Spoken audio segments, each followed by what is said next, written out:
Hi guys, welcome back to Duke Buddy Rides. And ఈరోజు మనం నేను మా ఇంటికి అయితే వెళ్తున్నా. సో పండగ కదా, అందరూ 2 days ముందే వెళ్తున్నా. ఎందుకంటే చాలామంది మళ్ళీ రష్ అయిపోద్ది ట్రాఫిక్, అండ్ నాకు కూడా పని ఉంది ఇంటి దగ్గర. సో అందుకని చెప్పేసి ఇక ప్లాన్ చేంజ్ చేసేసి ఇంటికి వెళ్తున్నా ప్రజెంట్. సో అందరికీ హ్యాపీ సంక్రాంతి. ఈ వీడియో ఎప్పుడు పెడతానో నాకు తెలియదు, ఎందుకంటే సిస్టమ్ ఇట్లా అంతా హైదరాబాద్లో ఉంది. మళ్ళీ నేను వచ్చి ఎడిట్ చేసి సో కొంచెం ప్రాసెస్ టైం పడుతుంది. బట్ ఎనీవేస్, అందరికీ హ్యాపీ సంక్రాంతి. అండ్ పండుగకు అందరూ సేఫ్గా ఇంటికి రీచ్ అయ్యి మళ్ళీ సేఫ్గా మళ్ళీ వాళ్ళ యథాస్థానాలకు వచ్చేసి హ్యాపీగా సెలబ్రేషన్స్ అయితే చేసుకొని ఇంటికి రావాలని కోరుకుంటున్నా. మోరోవర్, నాకు సంక్రాంతి అంటే గుర్తుకొచ్చేది పతంగులు ఎగరేయడం అన్నమాట. పొంగల్కి మనకు పిల్లలకు అందరికీ ఒకటే లోకం, ఇక ఏముండదు. పతంగులు ఎగరేసినామా, తిన్నామా, తాగినామా, మళ్ళీ వండుకున్నామా, లేచినామా, మళ్ళీ పతంగులు ఎగరేసినామా, ఇదే పోటీ ఉంటుంది. సో ఐ విష్ అందరూ జాగ్రత్తగా పతంగులు ఎగరేసుకోండి. మాంజాలు గింజాలు అన్నీ వాడకండి, దారాలతోటి మ్యాక్సిమం చేసుకోండి. ఎందుకంటే 10 రూపాయల కైట్ పోతుంది కావచ్చు, కానీ మాంజా రోడ్డు మీద పడ్డదంటే, మనం వెళ్ళే దారిలో ఇప్పుడు సడన్గా ఇట్లా ఒక మాంజా వచ్చి పడ్డదంటే మెడలు కట్ అయిపోతాయి. మెయిన్గా బైకర్స్వి, ఈ ట్రాక్టర్లు నడిపే వాళ్ళకి, ఇంకా ఏదైతే ఓపెన్ టాప్ వెహికల్స్ ఉంటాయో వాటిని నడిపే వాళ్ళకి చాలా ఇబ్బంది. ఈవెన్ నడుచుకుంటూ వెళ్ళే వాళ్ళకి కూడా ఇబ్బంది. సో దయచేసి ఎవరైనా సరే ఒక నార్మల్ దారాన్ని యూజ్ చేయండి. మ్యాక్సిమం మాంజాలు గింజాలు వాడి ఇట్లా ఇంకొకరి మీకు తెలియకుండా మీరు తప్పు చేసి ఉండొచ్చు, అంటే మీకు తెలియకుండా మీ వల్ల ఇంకొక లైఫ్ అదైపోయేది ఉండొచ్చు. సో జాగ్రత్త గైస్. ఆఫ్టర్ లాంగ్ టైం నేను ఇంటికి వెళ్తున్నా. సో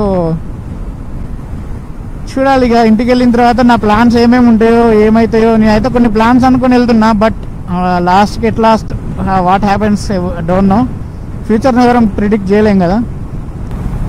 సో చూడండి, మీకు చూపిస్తా.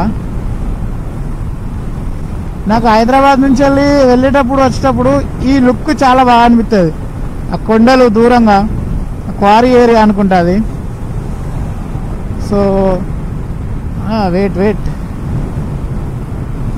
ఈ లుక్ ఏదైతుందో నాకైతే ద బెస్ట్ వ్యూ లాగా అనిపిస్తుంది.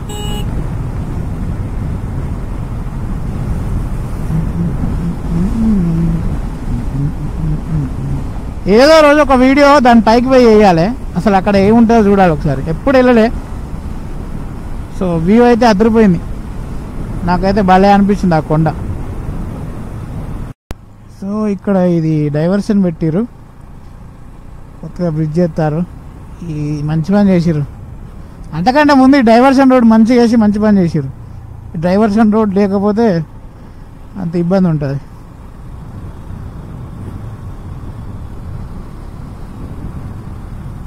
నాకు ఈ హెల్మెట్ పెట్టుకున్నా కూడా నేను బ్యాగ్ ఏం వేసుకోలేదు వెనకాల.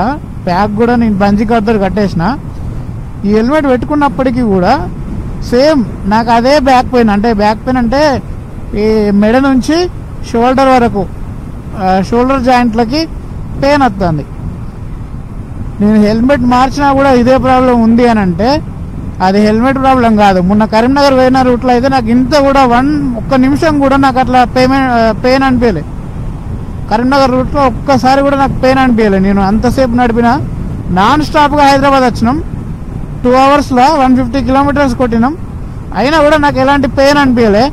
జస్ట్ ఇంకా నేను హైదరాబాద్ నుంచి 80-85 kilometers కూడా రాలేదు, దాదాపు 80 kilometers దగ్గర వచ్చిన. ఈ రోడ్డు వల్ల, ఈ సీసీ రోడ్ ఉంది కదా, ఇది కుదుపుతుంది బండిని.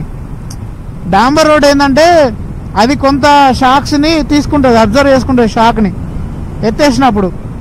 ఇది అట్లా కాదు, ఇది తీసి మనకే రిటర్న్ ఇస్తుంది. అందుకనే ఈ రోడ్డు వల్లనే పెయిన్ అంతా, బ్యాక్ పెయిన్ కానీ, ఈ నెక్ పెయిన్ కానీ, నాకు వచ్చే షోల్డర్ జాయింట్ పెయిన్ కానీ దీనివల్లనే. నడుపుతుంటే కరెక్ట్ గుద్దుతుంది బండిని. ఈ రోడ్డు మీద డాంబర్ రోడ్ ఉన్నా బాగుండేది, కొంచెం షాక్ అనేది ఇంతగానో ఉండకపో. ఏమో నాకు ఈ రూట్లోనే ఇట్లా అనిపిస్తుంది అని అంటే ఖచ్చితంగా అది నా దగ్గర ఉన్న ఫాల్ట్ కాదు. ఈ రోడ్డు ఇప్పుడు బాగా అనిపిస్తుంది. ఇట్లాంటి రోడ్డు మీద నాకు తేడా వెళ్తుంది డాంబర్ రోడ్ మీద. స్మూత్నెస్ పెరిగింది. అంటే అక్కడ ఉన్నంత బంప్స్ ఇక్కడ లేవు, అంటే తగిలినట్టు ఇక్కడ తగులుతలేదు బండి షాక్. వీళ్ళంతా సంక్రాంతికి వస్తుందాం బ్యాచ్ అనుకుంటా, అందరు ఇంటికి పోవాలి ఇవాళ. జై శ్రీరామ్. సో ఇప్పుడు మన ముందు వచ్చే ఆర్చ్ ఏదైతే ఉందో, ఈ కాకతీయ ఆర్చ్ ఉంటుంది కదా వరంగల్. సో ఈ ఆర్చ్ చూడంగానే, ఈ ఆర్చ్ దాటిన తర్వాత ఇంటికి వచ్చేసిన ఫీలింగ్ అనిపిస్తుంది. ఆల్మోస్ట్ ఇది మనదే, ఇక మన ఏరియాకి వచ్చేసినాం, ఇది మన ఏరియా అనిపిస్తుంది. దిస్ ఈజ్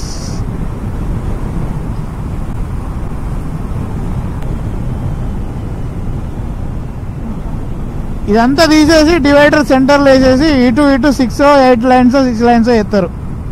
3 3 6 లేదంటే 4 4 8 లైన్స్ అట్లనే ఎత్తారు. సో చుట్టూ పొలాలు, సూపర్ వెదరు. ఈ లొకేషన్ నాకు ఎప్పుడు నచ్చుతుంది. ఇక్కడ ఈ ఊర్లో, ఈ ఊరు చివర ఏదైతే ఇక్కడ ఉందో ఇదైతే నాకు చాలా బ్యూటిఫుల్గా అనిపిస్తుంది. ఎందుకంటే ఎప్పుడు పచ్చగా ఉంటుంది ఇది, ఈ ఊరు పొలాలతోటి, చల్లగా నీళ్ళతోటి, కొంచెం చెట్లు చూడండి, తాడి చెట్లు ఆ పొలాల మధ్యలో. ఇట్లా చాలా రేర్గా ఉంటాయి. ఇట్లా అంటే చాలా ఊర్లలో ఉండొచ్చు, బట్ ఇట్లా రోడ్ సైడ్కి చాలా రేర్గా ఉంటాయి.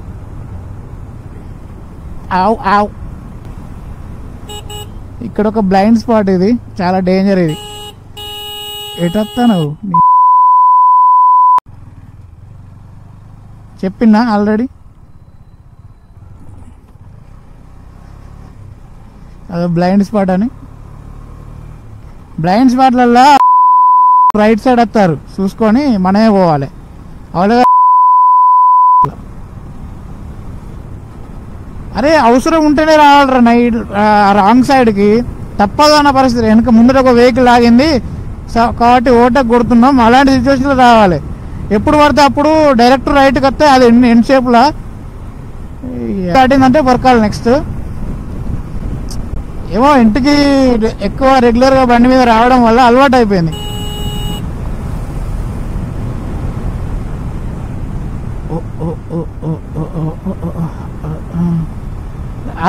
అంటే టైం తెలియట్లే. డైరెక్ట్ ఏ బాబు తప్పుకో, జరుగు.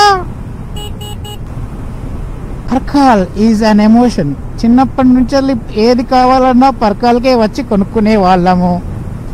ఇప్పటికి కూడా పర్కాల్కే రావడం జరుగుతుంది.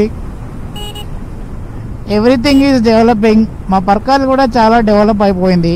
కానీ ఇంకా ఇది ఒక పెద్ద మేజర్ సిటీ లాగా గొప్పగా ఎదగాలని కోరుకుంటున్నా. అంటే అపార్ట్మెంట్స్, రెస్టారెంట్స్, పెద్ద పెద్ద బిల్డింగ్స్ ఇవన్నీ పడాలని కోరుకుంటున్నా. షాపింగ్ కాంప్లెక్స్లు, షాపింగ్ మాల్స్, పెద్ద థియేటర్స్, మల్టీప్లెక్స్లు ఇంకా అన్ని పడాలి పర్కాల్ మొత్తం. అసలు పర్కాలేనా అన్నంత డెవలప్ కావాలి. ఇదేందయ్యా ఇది ఇట్లా పోతుర్రు? ఈ రాంగ్ రూట్ కొట్టడం ఏంది? పర్కాల్లో నిమ్మకాయలు ఏమంటారు తెలుసా? నిమ్మకాయలని అంటారు. అది మొత్తానికి పర్కాల్కి వచ్చేసిన పర్కాల్ బస్ స్టాండ్ ఏరియా. మాకు ఇది అలవాటే, రాంగ్ రూట్లో అలా రావడం మాకు అలవాటే, చిన్నప్పటి నుంచి అలవాటే.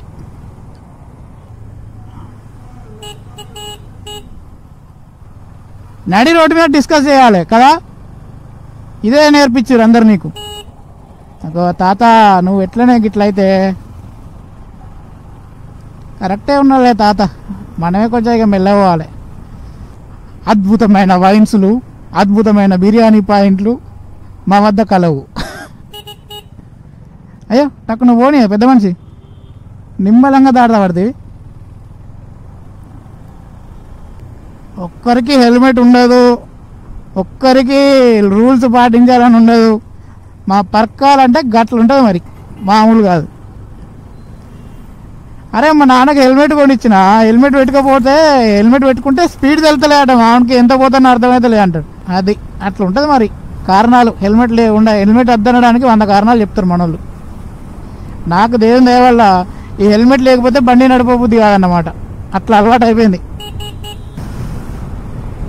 ఈ ఇంటికి పోయేదాకానే ఏదో థ్రిల్లింగ్ అనిపిస్తుంది, ఏదో ఎక్స్పెక్టేషన్స్ పెట్టుకొని పోతాం. ఇంటికి పోయినాక ఏముండదు, అంత మామూలే.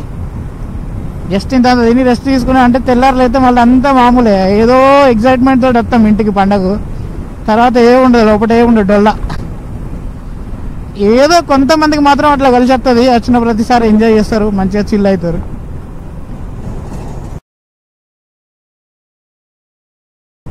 అది టైర్ గాల్లో లేవాలి అట్లా.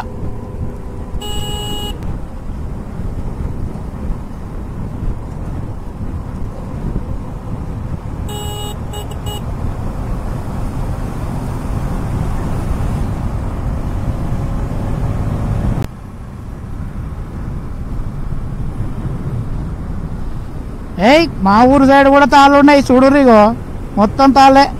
చెక్ తాటి కళ్ళు మస్తుకున్నది, నిబాంచన్ బుస్స బుస్స పొంగుతున్నది. ఎదుడో తాళ్ళు చూడదు, రంగపల్లె తాళ్ళు ఇవి.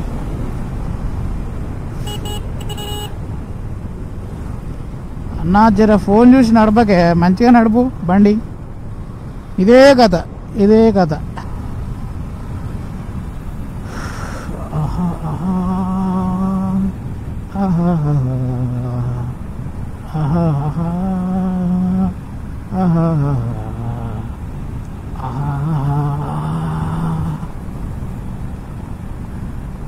ఓకే, ఏంది బంక్ క్లోజ్ ఉన్నదండి, లంచ్ టైమా?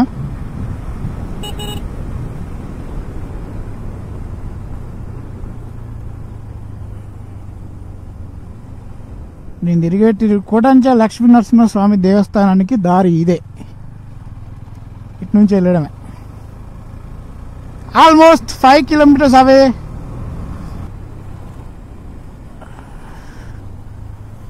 లక్ష్మీ నరసింహస్వామి దేవస్థానం.